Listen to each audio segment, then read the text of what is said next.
Youth Congress സംസ്ഥാന അധ്യക്ഷൻ രാഹുൽ മാങ്കൂട്ടത്തിലിനെ പുലർച്ചെ വീട്ടിൽ നിന്നും ഒരു ഭീകരവാദിയെ പിടികൂടുന്ന പോലെയാണ് പോലീസ് അറസ്റ്റ് ചെയ്തു കൊണ്ടുപോയത്. സെക്രട്ടേറിയറ്റ് മാർച്ച് കേസിലാണ് പത്തനംതിട്ട അടൂരിൽ നിന്ന് കന്റോൺമെന്റ് പോലീസ് രാഹുലിനെ അറസ്റ്റ് ചെയ്തത്. അറസ്റ്റിനെതിരെ വ്യാപക പ്രതിഷേധം ഉയരുകയാണ്. ജില്ലാ കേന്ദ്രങ്ങളിൽ പ്രതിഷേധവുമായി യൂത്ത് കോൺഗ്രസ് പ്രവർത്തകർ തെരുവിലിറങ്ങി. രാഹുൽ മാങ്കൂട്ടത്തിലിന്റെ ജാമ്യാപേക്ഷയിൽ അല്പസമയത്തിനകം കോടതി വിധി പറയും. വാർത്തയുടെ വിശദാംശങ്ങളുമായി വി വിനോദ് ചേരുന്നുണ്ട്. വിനോദ്, സാധാരണ ഇത്തരം ഒരു കേസ് വരുമ്പോൾ, അതായത് സെക്രട്ടേറിയറ്റ് മാർച്ച് കേസിൽ പോലീസ് രാഹുൽ മാങ്കൂട്ടത്തിലിനെ അടക്കം, അതായത് യൂത്ത് കോൺഗ്രസ് പ്രവർത്തകരെ അടക്കം പ്രതി ചേർത്തതാണ്.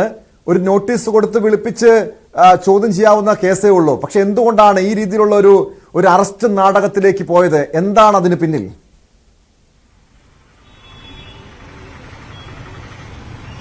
തീർത്തും നാടകീയമായ സംഭവങ്ങളാണ് ഇന്നുണ്ടായത്. രാവിലെ അടൂരിൽ രാഹുൽ മാങ്കൂട്ടത്തിന്റെ വീട്ടിൽ പുലർച്ചെ 5:30 മണിയോടുകൂടിയാണ് കന്റോൺമെന്റ് പോലീസ് എത്തുന്നത്. അവിടെ നിന്ന് വീട്ടിൽ നിന്ന് അറസ്റ്റ് ചെയ്ത് കൊണ്ടുവരികയായിരുന്നു.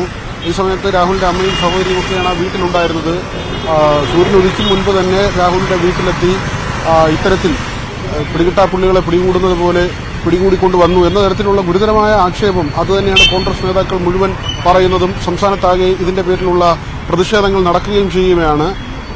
കോൺഗ്രസ് നേതാക്കൾ പറയുന്നത് ഈ സമരത്തെ തുടർന്ന് 20 ദിവസം പിന്നിടുകയാണ്. ഈ 20 ദിവസവും പോലീസിന് മുന്നിലുള്ള ഒരാളാണ്. അദ്ദേഹത്തെ ഒരു നോട്ടീസ് കൊടുത്ത് വിളിച്ചാൽ അദ്ദേഹം ചെല്ലുന്ന ആളാണ്. നേരത്തെയും മറ്റ് കേസുകൾ ഉണ്ടായപ്പോൾ പോലീസ് അന്വേഷണവുമായി സഹകരിച്ച ആളാണ്.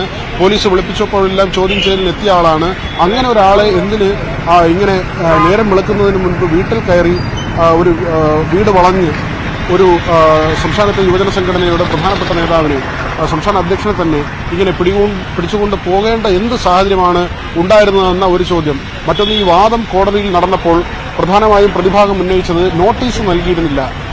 ഇത് നോട്ടീസ് നൽകി വിളിപ്പിക്കാമായിരുന്ന കാര്യമാണ്. പക്ഷേ നോട്ടീസ് ഒപ്പിടിച്ചത് സ്റ്റേഷനിലെത്തിച്ച് വൈദ്യപരിശോധനയ്ക്ക് കൊണ്ടുപോകുന്നതിന് തൊട്ട് മുൻപാണ് ഇങ്ങനെ നോട്ടീസിൽ ഒപ്പിടിച്ച് വാങ്ങിച്ചത് തുടങ്ങിയ കാര്യങ്ങൾ, നിയമപരമായ പ്രശ്നങ്ങൾ കൂടി പറഞ്ഞിട്ടുണ്ട്. പക്ഷേ പ്രോസിക്യൂഷൻ ഉയർത്തിയ വാദം രാഹുൽ തന്നെയാണ് അക്രമത്തിന് ആഹ്വാനം ചെയ്തത്, അല്ലെങ്കിൽ അക്രമികളെ പ്രോത്സാഹിപ്പിച്ചത്. മുഴുവൻ സമയവും രാഹുലിന്റെ സാന്നിധ്യം ഉണ്ടായിരുന്നു. മാത്രവുമല്ല, പോലീസിനെ ആക്രമിക്കുന്ന ദൃശ്യങ്ങളുണ്ട്. PDPP ആക്ട്, പൊതുമുതൽ നശിപ്പിച്ചതടക്കമുള്ള കാര്യങ്ങൾ ഉൾപ്പെടുത്തിയ വകുപ്പുകൾ നിലനിൽക്കും എന്ന കാര്യമാണ് പ്രോസിക്യൂഷൻ പ്രധാനമായും പറഞ്ഞത്. ജാമ്യാപേക്ഷയെ പ്രോസിക്യൂഷൻ എതിർക്കുകയും ചെയ്തു. വാദപ്രതിവാദങ്ങൾ പൂർത്തിയായിട്ടുണ്ട്. അല്പസമയത്തിനുള്ളിൽ കോടതി ഇതിൽ വിധി പറയും. വിധി ഏത് തരത്തിലായിരുന്നാലും ശരി, ഈ അറസ്റ്റിനെതിരെ ടോം പറഞ്ഞതുപോലെ തന്നെ വലിയ തോതിൽ പ്രതിഷേധം ഉയർന്നു വരികയാണ്. അതേസമയം LDFന്റെ ഭാഗത്ത് നിന്ന്, അല്ലെങ്കിൽ LDF കൺവീനർ എന്ന് പറഞ്ഞത് മുഖം നോക്കിയല്ല നടപടി സ്വീകരിക്കുന്നത്. കുറ്റകൃത്യമുണ്ടായി, പോലീസ് അറസ്റ്റ് ചെയ്തു, ശരിയായ നടപടി പോലീസ് ചെയ്തു എന്നതിലേക്കാണ് സിറ്റി പോലീസ് കമ്മീഷണർ പറഞ്ഞതും.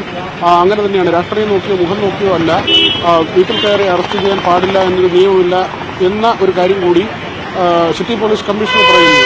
പക്ഷേ അവിടെ ഉയരുന്ന ഒരു പ്രശ്നം, ഈ പ്രതിപക്ഷ നേതാവാണ് ഈ കേസിലെ ഒന്നാമത്തെ പ്രതി VD സതീശൻ, 2 MLA മാരുണ്ട്, M വിൽസന്റും അതോടൊപ്പം തന്നെ ഷാഫി പറമ്പിലും. 4ാം പ്രതിയാണ് രാഹുൽ മാങ്കൂട്ടത്തിൽ.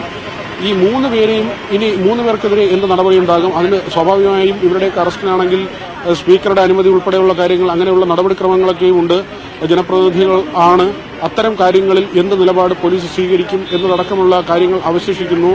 ഇന്ന് PC വിഷ്ണുനാഥ് പറഞ്ഞത് കന്റോൺമെന്റ് ഹൌസിൽ കയറി, അതായത് പ്രതിപക്ഷ നേതാവിന്റെ ഔദ്യോഗിക വസതിയാണ്, പ്രതിപക്ഷ നേതാവിനെയും അറസ്റ്റ് ചെയ്യട്ടെ എന്ന കാര്യമാണ് PC വിഷ്ണുനാഥ് MLA പറഞ്ഞത്. VD സതീശൻ പറഞ്ഞതാകട്ടെ, താൻ മുൻകൂർ ജാമ്യാപേക്ഷ നൽകുന്നില്ല, കോടതിയെ സമീപിക്കുന്നില്ല, അറസ്റ്റ് ചെയ്യുന്നെങ്കിൽ അറസ്റ്റ് ചെയ്യട്ടെ, ജയിലിൽ ഇടുകയാണെങ്കിൽ അങ്ങനെ ഇട്ടോട്ടെ എന്ന നിലയിലാണ്. അതായത് നമുക്കറിയാം, പാർലമെന്റ് തിരഞ്ഞെടുപ്പ് വരികയാണ്.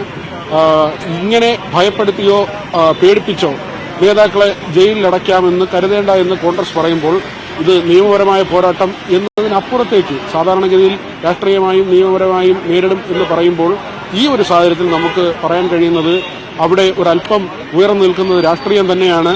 ഇങ്ങനെ നടപടി ഉണ്ടായാൽ ആ നടപടിക്ക് അനുസരിച്ച് തന്നെ അതിനെ എതിർത്തുകൊണ്ട്, അല്ലെങ്കിൽ ജാമ്യം നേടിക്കൊണ്ട് ഈ നിയമ നടപടികളിൽ നിന്ന് ഒഴിവാകുന്നതിന് പകരം ജയിലിലടയ്ക്കുന്നെങ്കിൽ അടയ്ക്കട്ടെ എന്ന നിലയിലേക്ക് കോൺഗ്രസ് പോകുന്നത് അത് കൃത്യമായ സന്ദേശമാണ്. തുറന്ന പോരിന് തയ്യാറെന്ന സൂചനയാണ് കോൺഗ്രസ് നൽകുന്നത്, UDF നേതാക്കൾ നൽകുന്നത്. കുഞ്ഞാലിക്കുട്ടി അടക്കമുള്ളവർ ഇതിൽ പ്രതികരിച്ചിരുന്നു. ഇത്തരം ഒരു വലിയ രാഷ്ട്രീയ വേട്ടയാടൽ എന്ന ആരോപണമാണ് കോൺഗ്രസ് ഉയർത്തുന്നത്. വലിയ പ്രതിഷേധം, അതായത് പുലർച്ചെ വീട്ടിൽ കയറിയുള്ള പോലീസ് നടപടിക്കെതിരെ കോൺഗ്രസ് പ്രവർത്തകർ തെരുവിലിറങ്ങിയാണ് പ്രതിഷേധിക്കുന്നത്.